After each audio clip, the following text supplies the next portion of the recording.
A former police officer who also worked as a bureau chief at the State Law Enforcement Academy has been arrested.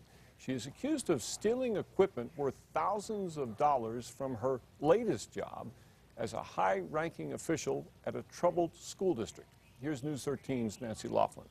This is a mugshot of 58-year-old Beverly Rodriguez, a woman who is a former school district official and a former cop. According to the Law Enforcement Academy, she was a prior police officer here in New Mexico and a bureau chief for a certain time there at the Law Enforcement Academy. Do you know the dates when she worked here? I don't know the dates. After leaving law enforcement, she was the head of transportation at the Cuba School District, then head of operations overseeing construction projects.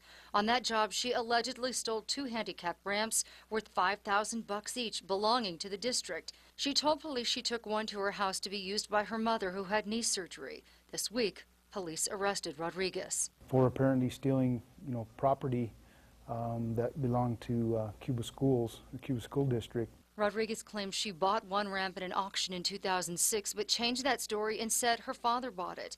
Police say they gave her weeks to produce receipts showing she legally purchased the ramps. When she couldn't, she was charged. In law enforcement, that's one thing that is embedded in you since the first day of the academy, is that you're being held to a higher standard now, and you're expected to, conduct yourself as such. Nancy Laughlin, KRQE News 13.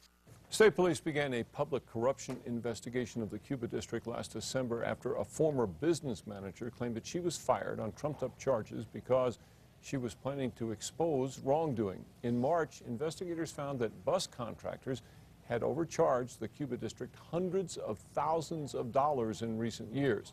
There have been no arrests in that case yet, but the investigation is continuing, as is the overall probe into possible wrongdoing. Beverly Rodriguez, meanwhile, is free on a $25,000 bond.